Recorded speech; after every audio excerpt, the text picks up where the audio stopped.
పూర్ణ heroine గా నటించి మెప్పించింది. డీకి judge గాను మెరిసి ఆకట్టుకుంది. ఇప్పుడు ఫ్యామిలీ లైఫ్ కి పరిమితమైన పూర్ణ ఫస్ట్ లవ్ స్టోరీ బయటికి వచ్చింది. పూర్ణ ఇప్పుడు సినిమాలకి దూరంగా ఉంది. ఆమె పెళ్లి చేసుకునే తల్లి కూడా అయ్యింది. ప్రస్తుతం ఫ్యామిలీ లైఫ్ కి పరిమితమైంది. మొన్నటి వరకు డాన్స్ జడ్జిగా చేసింది. ఇప్పుడు దానిని కూడా వదిలేసింది. ఇటీవలే ఆమె భీమా, గుంటూరు కారం చిత్రాల్లో మెరిసింది. ప్రస్తుతం అయితే ఆమె చేతిలో సినిమాలు లేవు. తాజాగా పూర్ణకి చెందిన ఓ విషయం ట్రెండింగ్ లోకి వచ్చింది. ఆమె తన ఫస్ట్ లవ్ స్టోరీని బయటపెట్టింది. అందరి జీవితంలోనూ లవ్ స్టోరీలు ఉంటాయి. ఫస్ట్ క్రష్ ఖచ్చితంగా ఉంటుంది. అలా తన జీవితంలోనూ ఉందని చెప్పింది పూర్ణ. స్కూల్ డేస్ లోనే ఆ ప్రేమ కథ జరిగిందని చెప్పింది పూర్ణ. సినిమా స్థాయిలో ఉందని వెల్లడించింది ఆమె. ఈ సందర్భంగా తన లవ్ స్టోరీని చెప్పుకొచ్చింది. ఏడాది పాటు చూపులతోనే ప్రేమించుకున్నామని చెప్పుకొచ్చింది. స్కూల్ డేస్ లోనే తన ప్రేమ స్టార్ట్ అయిందని చెప్పింది పూర్ణ. తాను గర్ల్స్ స్కూల్లో చదువుకుందట. అందులో అబ్బాయిలు ఉండేవారు కాదు, కానీ తన స్కూల్ కి కిలోమీటర్ పరిధిలోపు అబ్బాయిల స్కూల్ ఉండేదట. తన స్కూల్ బస్ బాయ్స్ స్కూల్ దగ్గర నుండే వెళ్లేదట. కొందరు చిన్న పిల్లలని దించడానికి ఆ స్కూల్ దగ్గర బస్సు ఆగేదట. అలా ఓ రోజు ఓ కుర్రాడు స్కూల్ వద్ద నిల్చొని తనని చూస్తున్నాడట. సడన్ గా మా ఇద్దరి చూపులు కలిశాయని చెప్పింది పూర్ణ. ఆ తర్వాతి రోజు నుంచి ప్రతిరోజు అతను అదే ప్లేస్ లో ఉండి తనని చూసేవాడట. సుమారు ఏడాది పాటు అలానే జరిగింది. తమ బస్సు వెళ్లడం, అతను అక్కడే నిలబడి చూడడం జరిగిందట. ఏడాది పాటు కళ్ళతోనే ప్రేమించుకున్నామని చెప్పింది పూర్ణ.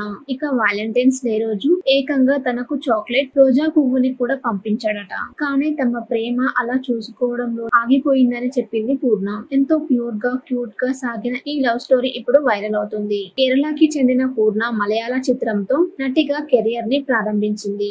ఆమె చిన్ననాటి నుంచే క్లాసికల్ డాన్సర్. అదే ఆమెని సినిమాల వైపు నడిపించింది. 2004లో మంజు పోలేరు పెంకుట్టి చిత్రంతో హీరోయిన్ గా పరిచయమైంది. ప్రారంభంలో కీలక పాత్రలు నటించి ఆ తర్వాత హీరోయిన్ గా టర్న్ తీసుకుంది. 2007లో శ్రీ మహాలక్ష్మి సినిమాతో తెలుగు ఇండస్ట్రీకి ఎంట్రీ ఇచ్చింది. ఇందులో శ్రీహరి సరసన నటించింది. కొంత గ్యాప్ తర్వాత 2011లో సీమ టపాకాయ్ చిత్రంతో రీ ఎంట్రీ ఇచ్చింది. ఈ సినిమా సూపర్ హిట్ అయింది. ఆ తర్వాత రవిబాబు అవును సినిమాలో హీరోయిన్ గా ఆఫర్ అందుకుంది. ఈ హర్రర్ మూవీ పెద్దగా హిట్ కాకపోవడంతో పూర్ణ లైఫ్ ని టర్న్ తీసుకుంది. ఓ వైపు మలయాళం, తమిళ, కన్నడ చిత్రాలు చేస్తూనే తెలుగులోనూ మెరిసింది. ప్రారంభంలో హీరోయిన్ గా చేసి ఆ తర్వాత క్యారెక్టర్ ఆర్టిస్ట్ గా టర్న్ తీసుకుంది. ఇటీవల గుంటూరు కారం సినిమాలో కుర్చీ డాన్స్ లో మెరిసిన విషయం తెలిసిందే. నటి పూర్ణ హీరోయిన్ గా నటించి మెప్పించింది. డీకి జడ్జి గాను మెరిసి ఆకట్టుకుంది. ఇప్పుడు ఫ్యామిలీ లైఫ్ కి పరిమితమైన పూర్ణ ఫస్ట్ లవ్ స్టోరీ బయటికి వచ్చింది. పూర్ణ ఇప్పుడు సినిమాలకి దూరంగా ఉంది.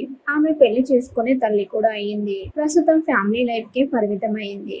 మొన్నటి వరకు డాన్స్ జడ్జిగా చేసింది. ఇప్పుడు దానిని కూడా వదిలేసింది.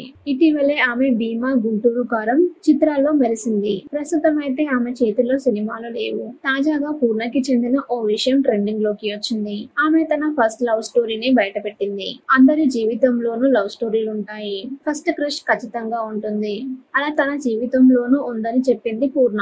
స్కూల్ డేస్ లోనే ఆ ప్రేమ కథ జరిగిందని చెప్పింది పూర్ణ. సినిమా స్థాయిలో ఉందని వెల్లడించింది ఆమె. ఈ సందర్భంగా తన లవ్ స్టోరీని చెప్పుకొచ్చింది. ఏడాది పాటు చూపులతోనే ప్రేమించుకున్నామని చెప్పుకొచ్చింది. స్కూల్ డేస్ లోనే తన ప్రేమ స్టార్ట్ అయిందని చెప్పింది పూర్ణ. తాను గర్ల్స్ స్కూల్లో చదువుకుందట. అందులో అబ్బాయిలు ఉండేవారు కాదు, కానీ తన స్కూల్ కి కిలోమీటర్ పరిధిలోపు అబ్బాయిల స్కూల్ ఉండేదట. తన స్కూల్ బస్ బాయ్స్ స్కూల్ దగ్గర నుండే వెళ్లేదట. కొందరు చిన్న పిల్లలని దించడానికి ఆ స్కూల్ దగ్గర బస్సు ఆగేదట. అలా ఓ రోజు ఓ కుర్రాడు స్కూల్ వద్ద నిల్చొని తనని చూస్తున్నాడట. సడన్ గా మా ఇద్దరి చూపులు కలిశాయని చెప్పింది పూర్ణ. ఆ తర్వాతి రోజు నుంచి ప్రతిరోజు అతను అదే ప్లేస్ లో ఉండి తనని చూసేవాడట. సుమారు ఏడాది పాటు అలానే జరిగింది. తమ బస్సు వెళ్లడం, అతను అక్కడే నిలబడి చూడడం జరిగిందట. ఏడాది పాటు కళ్ళతోనే ప్రేమించుకున్నామని చెప్పింది పూర్ణ. ఇక వాలంటైన్స్ డే రోజు ఏకంగా తనకు చాక్లెట్, రోజా పువ్వుని కూడా పంపించాడట. కానీ తమ ప్రేమ అలా చూసుకోవడంలో ఆగిపోయిందని చెప్పింది పూర్ణ. ఎంతో ప్యూర్ గా, క్యూట్ గా సాగిన ఈ లవ్ స్టోరీ ఇప్పుడు వైరల్ అవుతుంది. కేరళకి చెందిన పూర్ణ మలయాళ చిత్రంతో నటిగా కెరియర్ ని ప్రారంభించింది. ఆమె చిన్ననాటి నుంచే క్లాసికల్ డాన్సర్. అదే ఆమెని సినిమాల వైపు నడిపించింది. 2004లో మంజు పోలేరు పెంకుట్టి చిత్రంతో హీరోయిన్ గా పరిచయమైంది. ప్రారంభంలో కీలక పాత్రలు నటించి ఆ తర్వాత హీరోయిన్ గా టర్న్ తీసుకుంది. 2007లో శ్రీ మహాలక్ష్మి సినిమాతో తెలుగు ఇండస్ట్రీకి ఎంట్రీ ఇచ్చింది. ఇందులో శ్రీహరి సరసన నటించింది. కొంత గ్యాప్ తర్వాత 2011లో సీమ టపాకాయ్ చిత్రంతో రీ ఎంట్రీ ఇచ్చింది. ఈ సినిమా సూపర్ హిట్ అయింది. ఆ తర్వాత రవిబాబు అవును సినిమాలో హీరోయిన్ గా ఆఫర్ అందుకుంది. ఈ హర్రర్ మూవీ పెద్దగా హిట్ కాకపోవడంతో పూర్ణ లైఫ్ ని టర్న్ తీసుకుంది. ఓ వైపు మలయాళం, తమిళ, కన్నడ చిత్రాలు చేస్తూనే తెలుగులోనూ మెరిసింది. ప్రారంభంలో హీరోయిన్ గా చేసి ఆ తర్వాత క్యారెక్టర్ ఆర్టిస్ట్ గా టర్న్ తీసుకుంది. ఇటీవల గుంటూరు కారం సినిమాలో కుర్చీ డాన్స్ లో మెరిసిన విషయం తెలిసిందే.